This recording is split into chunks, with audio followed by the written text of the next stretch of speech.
I'm Scott Al Miller. It's the 4th of November, 2023. This is my vlog of daily life living in Nicaragua. Today, we're going to be talking about, instead of constantly harping on what you shouldn't be doing and who shouldn't be investing in Nicaragua, we're going to turn the tables and answer the question of who should be. It's easy to tell people when they're being wrong. It's much more difficult to give the examples in the opposite. Even if it's something that is commonly a good thing, it's just really easy to be negative and correct people, right? And people often wonder, so when exactly would I want to become an investor in Nicaragua? So we're going to address that today, finally, in this very busy week when I'm getting ready for international travel. We'll tell you more about that as well right after the bump.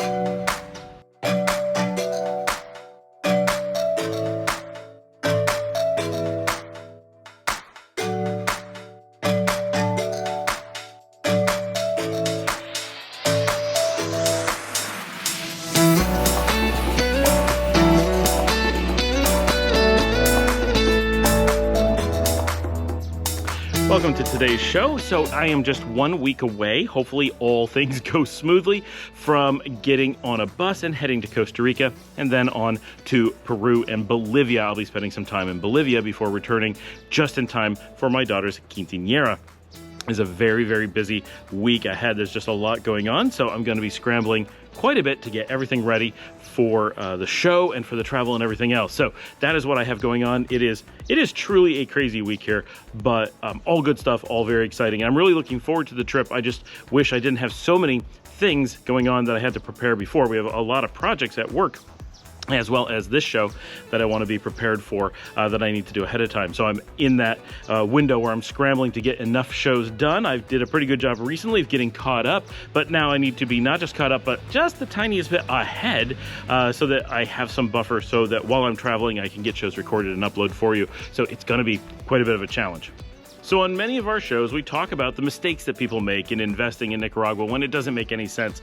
A lot of times people will come down and say they've never run a business in, say, the United States or Canada, or they have, but they failed or they struggled and it was very, very difficult. And they think that by coming to Nicaragua, somehow that's going to make things very, very easy, that they're going to be able to run a business without putting in the effort, the money, the time, or having the market experience that they had in their home country. And that's foolish, and we say that all the time. But because we give so many warnings, we often overlook that sometimes people need to know exactly who should be looking at all these things, who should be considering an investment in Nicaragua, because certainly some people should. And some of you know that I do some investing here, and why would I do that if I'm warning so many people about it so much of the time? So let's answer some of those questions. First of all, who should be, just who could be considering an investment? And the easy answer is someone who doesn't need it. The most important thing with any investing is you should never invest money that you're not able to handle losing. Now, that is not 100% accurate, right? It is a common way to convince the poor that they should not be investing and leave the investing to the rich because they can take risks with their money, and it makes people who don't have a lot of excess money think that maybe they should just hold it in a savings account or put it into a house or something of that nature. And of course, that only helps the rich get richer and the poor stay poor. In reality, everyone should be investing. If you have spare money of any sort, you should be investing it, but you need to be investing wisely. Those who have more money can get more risky in their investments. Of course, the bigger the risk, the more you can reap rewards in theory, but it's important to understand that risk and reward, while they are tied together, sometimes just don't work that way. For example, if you want to invest in a cash bonfire, literally a big bonfire of cash that you set on fire, you can safely assume that the risk outweighs any possible reward. The reward being you might be warm for a few minutes, the risk being you will lose all of your cash. Whereas normal investments that are considered good investments are a blend of the higher the risk, the higher the potential reward. Once you have risk without potential reward, it's just something that people abandon and don't do at all. When you are on your own and trying to make your own decisions about your own investments completely with your own money, right? Opening a restaurant, for example, you have to do all those calculations of how much your risk is and what the potential reward is. And this is where people often get led very much astray, not by con artists, but by themselves, right? Oh, I'm sure I'm going to open this restaurant. People are going to love my food. They're going to come in huge droves and I'm going to make $1 million. The reality is people some people might like your food, some people will come, you'll probably lose money, right? And you just need to understand those things, that on average, that's how it works. And that's the trick of business, that you are on your own. Nobody protects you. Once you go into business, once you're investing, you're not protected by any real mechanisms. And that's part of the whole business thing. It's just life. And we often, in so many other places in our lives, in our employment lives, we're protected at so many layers that things are not our fault. And if things go wrong, well, someone else will cover it. Our employer takes care of it. The government takes care of it. Someone's always looking out for us. But when you become an investor, when you start running your own business, nobody looks out for you. And it's one of the very rare cases in life where you're left completely exposed, and mistakes that you make, you lose everything. And that's what allows for the opportunity to gain so much. Most people who end up trying to go into business for themselves will warn other people, it was a bad idea. I lost things. I didn't realize how hard it would be. It never occurred to me how much risk I was taking on, how much danger I was in. Now, you have an extra $100, you want to open a lemonade stand, that's fine. You're not taking on a lot of risk. It's mostly your effort. Great. You could waste a weekend's worth of effort, learn some things. That's okay. But if you're talking about taking out a mortgage on your house so you can try to open an ice cream store in a place that maybe it's never made it before, you may be taking on a tremendous amount of risk and find out that you took out the money necessary to pay for your house and put it into something that maybe lost all of it, and now you have nothing, neither a house nor the business, and you're stuck starting over in life with huge debt loads. Those are real risks that people opening businesses actually take, and you need to be aware of how many people lose everything because of that. So be conscious. So if you have, and before I said, so everyone should be investing, but there are safer ways to invest. If you have small amounts and you don't have really solid game plans, you don't have a project that you can personally be involved in, and you're, say, an American or Canadian, there are great things like index funds where you can put your money with an incredible degree of safety and get reasonable returns to the point where we consider them the baseline. I've done a lot of videos on this, and a lot of other people have talked about it as well. These are standard investment things that everyone who works in the investment world knows, and they generally don't tell you, because one of the ways that they keep the money for the people who know is by not actually divulging what really makes the money, even though logically it's really clear why they work. If you think about how investing works, they have to outperform the rest of the market. So who should be investing in Nicaragua? Who should be taking on this huge risk? If you have enough excess capital that you can invest in a business that makes sense for you here in Nicaragua, then that's the first piece. If that's something you want to do, make sure that you're able to invest that money without being dependent upon it. Assume you're going to lose the money. You may get lucky and make money, but assume you're going to lose it. That's generally the case. So that ability to risk that money without destroying your family is key. Don't put yourself into a position where a mistake made here is going to devastate your life. Of course, you're losing money always sucks, but make sure it's something you can handle losing. You're not going to throw away your children's future or leave yourself homeless or anything of the sort. That's really important. Never bank on it. Never invest if you need to live on it. That should be out of the question. That should be the immediate, whoa, I've misthought everything. All my ideas are terrible. I need to rethink my life. If you're in a position where your Nicaraguan investment is something you need to live on. If it makes tons of money and in the future you decide to live on it, that is absolutely fine. No problem. Unlikely. Nearly impossible. But if that happened, it's not wrong to live off of those investments. That would be fantastic. You have to assume it's not going to happen. You have to assume no profitability, and you really have to assume most likely there will be losses. Maybe not tragic losses. Maybe you won't lose everything you put in, but assume you may have to backstop that business indefinitely. That's a possibility. The average person who wants to keep a business running, that's what they're going to have to do, meaning they're going to have to keep putting in more money. It's not going to make them money. It's going to cost them money. Of course, all of us have hobbies, or most of us anyway, and they cost us money. I like playing video games. It does not make me money. I like making this show. It also doesn't make me money.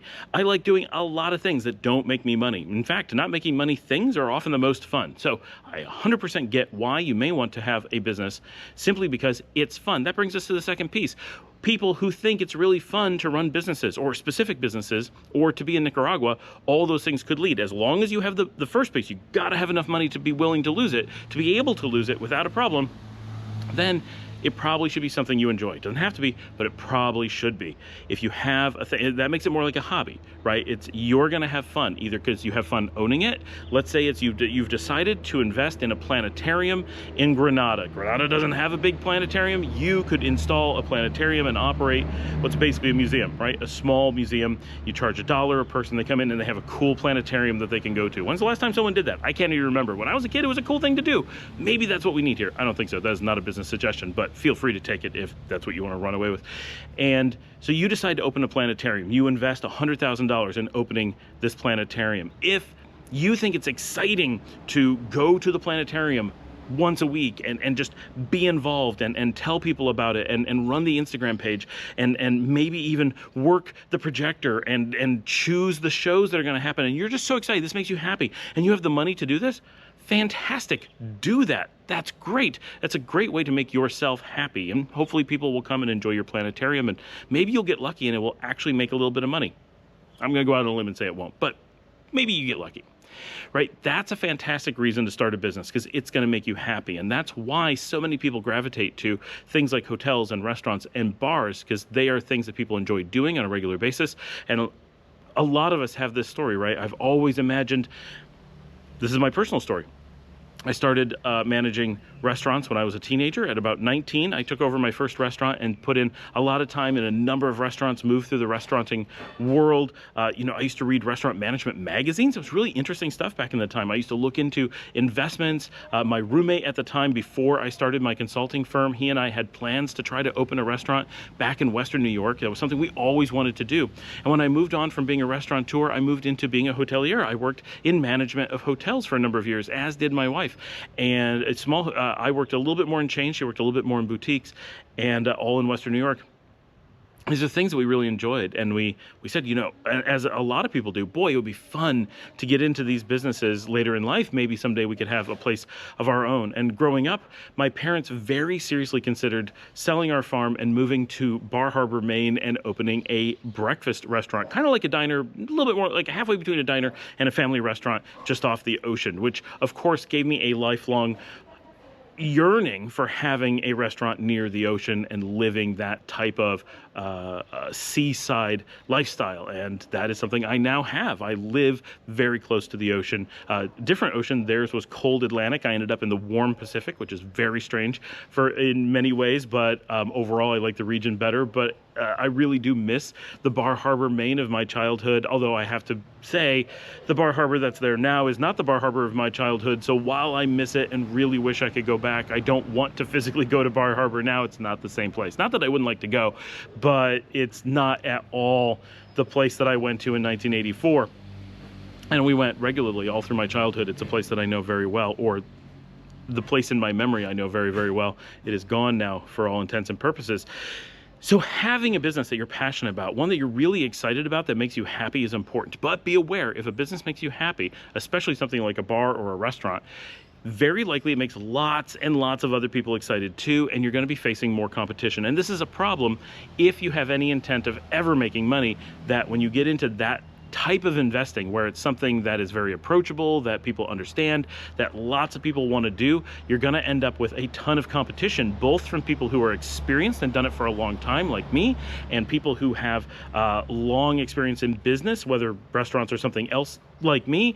And you're also going to be up against a lot of people who are running restaurants and bars and such that have never done it before, have no experience, and are going to have generally really poor success rates. But it doesn't matter how good or bad they are. If they open a bar and take part of your market, the endless stream of people making those bad decisions mean that there's generally, especially in a market like this, an endless stream of about to fail businesses constantly opening and closing again as people overinvest. People go into a market where they don't know if there's a need for what they have, if they're offering something that no one's interested in, and so on. It's normal to see restaurants and bars pop up, put in a ton of money, steal tons of the customers from other bars and restaurants, and then go out of business because they never had a plan to recuperate their initial investment, and so they go bankrupt or they flee the country out of poverty or whatever. but it kills everyone else too. So you may have a great plan, draw in a lot of people, and then have someone with deep enough pockets to open a business nearby, do a ton of damage to you, and not survive themselves, but maybe put you out of business too. So these are risks, and that could happen in the States, that could happen in Canada, but it doesn't very likely. It takes so much more to open a business there that chances are people put more thought into it. They're more conscientious of what the market's going to do. Here, people go, it's just gonna be fun. I'm sure I'll make money. They throw their life savings into it. They lose everything, but they've done the damage, right? And so those are things you need to be aware of. But if you're passionate about things, especially if there are things that are unique to you, you really want to open a camera store here, that would be fantastic. Please open a camera store here, right? If you wanted to do that, there is none in Leon. I don't even know of one in Managua, but I bet there is one. But you want to open a Fujifilm store, right? You got Fujifilm cameras, no one else has them. You're passionate about it. You've got a better chance of success because you can get out, tell people about the product, and you're the only one to go to. You're not coming in and trying to put someone who's already doing it out of business and steal their customers and beat their overall margins because they were struggling already. You have your best chance where it's unique, but that also means you're in the position of generally having to develop your market. So people may not be like aware that camera stores could exist or have a need for cameras.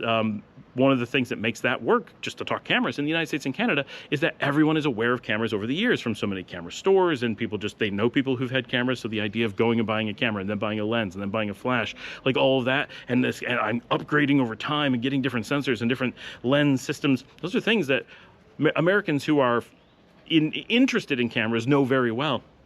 But here people will be like, I didn't even know that these things existed. Why would I buy those? How does it work? Now that I'm trying to shop, I don't know what I need to buy. You have to educate. You have to get the word out. It's a lot more work, and in many cases it won't work. So be aware that being unique gives you a huge advantage, but it also gives you a lot of challenges. So I'm not saying that it's a panacea, but it is a factor that could play in. If you're trying to open a bar and restaurant, no matter where you're looking at going, trust me, both expats and locals have looked at every possible spot where a bar or restaurant could exist in the country. And if there isn't one there, it's because either one was and it failed, or all of us have looked and said, no, it's not where we're going to bother investing. So while there are opportunities out there, every one of them is one that somebody here has turned down. It's not like the United States where there's wide open spaces that no one's ever looked at, and you could end up somewhere and be like, maybe no one's ever noticed this before and thought of a restaurant. I'm going to give it a try. Here, trust me, everyone has thought of it, and in most cases has tried it. So it is a very different market in that way, that because it's a smaller space and because there are so many investors, basically if it's a normal thing, someone has considered the possibility. The next group of people who should be looking at doing investments are those who simply want to make a positive impact. By investing in a local market, anywhere, and I mean the economic market, not a specific market. Here in Nicaragua, you have a great opportunity to make a real difference to real people by creating jobs and job opportunities. A small business that you open here could easily employ 5 to 10 people, and even if it's not making money, as long as you keep it open and keep those people employed and are paying their taxes and doing all those things, you can be making an extremely positive impact on the overall economy by providing jobs, giving people stability, giving them a way to support their families, and those families ways to do potential other things, right? For every family that has one person that goes to work every day and brings home a steady paycheck, their spouse may be opening a home business and doing some smaller thing, but thing they weren't able to do before. And you could end up with this snowball effect of making really good positive impacts in a community. And if you do so outside the city centers and focus more on the barrios or small towns far out in the country, you can have an even bigger impact by hitting areas that just have fewer access or less access to expats, to just different market factors. Often those communities are very isolated and they have what they have. You potentially could be able to change some of that. So if that's something that you want to do, if that's something you're passionate about, again, make sure you have enough money to actually be able to do it. But if you're able to do that and that's a reason you want to do it, that again is absolutely fantastic. And it doesn't even have to be something that you enjoy. It could be manufacturing plastic cups. Oh, no one is making plastic cups in this community, in this country, whatever. Great. You're going to do that. You're going to create 10 jobs of people who just manufacture and market plastic, like Red Solo cups every day. You're going to supply every Red Solo cup like thing to the entire country. Every game of beer pong is going to be because of your cups. Fine, do that. That's a great idea in theory, especially if you can do it by recycling the local plastic into that, right? If you can find a way to do that, anything that consumes the local garbage and turns that into a product, that is amazing. Come do that stuff, right? Those types of things. Or you want to start a company making plastic fencing components and sell it abroad.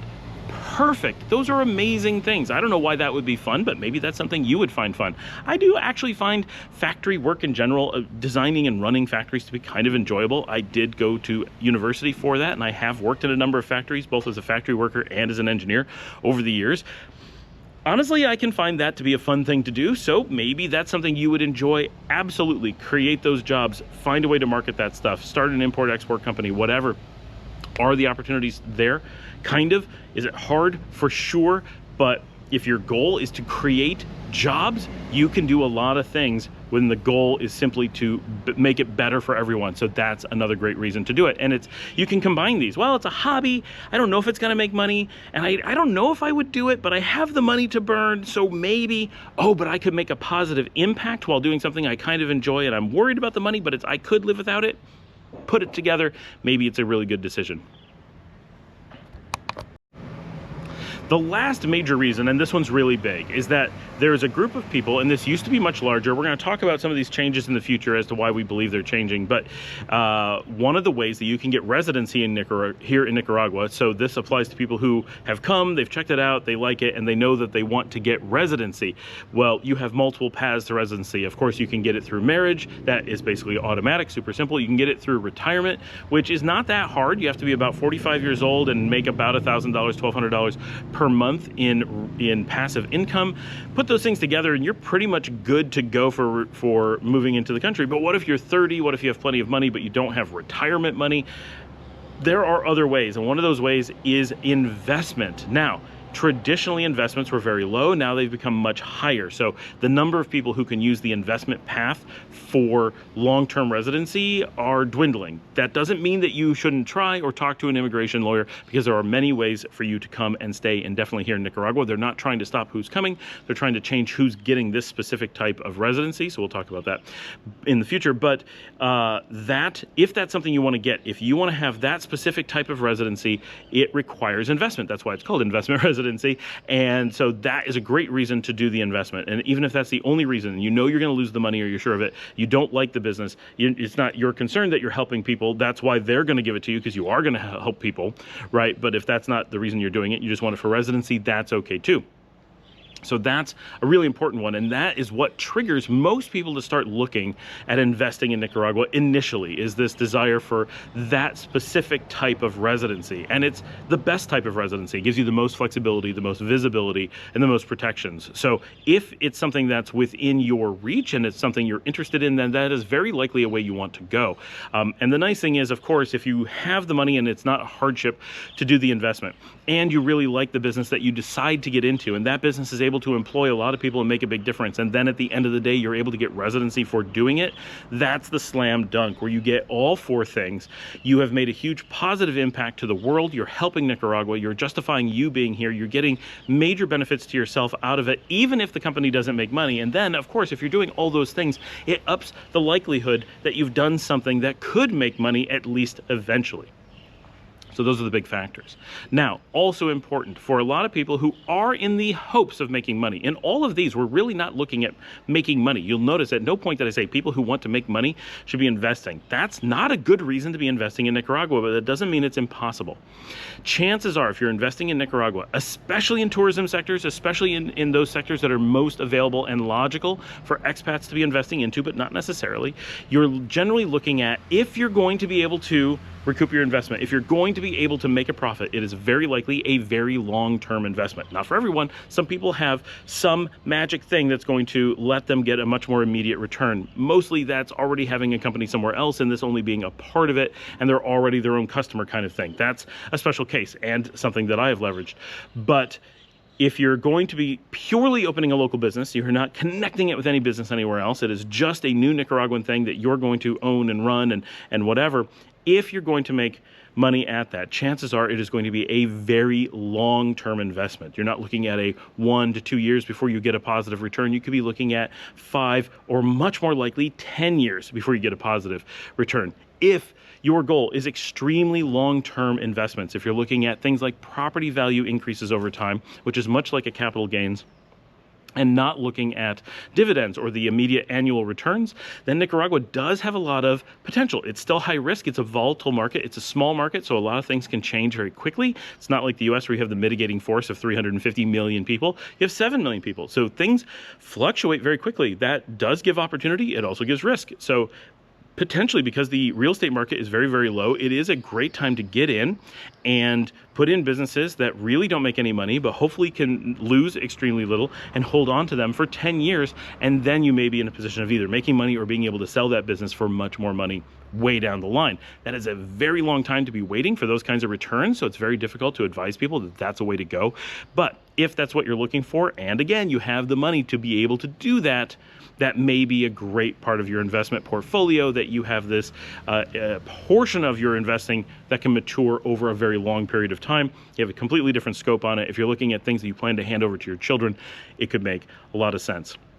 Hopefully you have a lot of questions on this particular topic, so scroll down, ask those in the comments, ask any other questions you have, leave your comments about your investing experiences, other people you know. It is so humid out today. It feels like it should be cool. It is so humid. Wow. Maybe we'll get some rain this afternoon. As always, like and subscribe. Tell your friends about the show. Share this on social media. Let people know about it. If you know anyone who's talking about investing overseas, please send them this along with some of my other, if you're not aware, I have lots of videos about things that have gone wrong for people when investing in Nicaragua, a lot of warnings. So go out and check those out too, for sure. Because these things sometimes make it sound great. There's a lot of why you need to be wary. And what I really want, we want investors. Right? The economy needs it, the country needs it, but we want good investors who come here and aren't disenchanted, who aren't unhappy, who aren't failing. We want people to come and be successful, because that's going to help create jobs and make a big positive difference. When people come and just fail, it can help us a little bit in the very, very short term, but it's extremely nearsighted, right? It's very myopic. We want long-term successful job creation businesses to come in and make a positive impact here in Nicaragua. Thanks for joining me. I will see all of you tomorrow.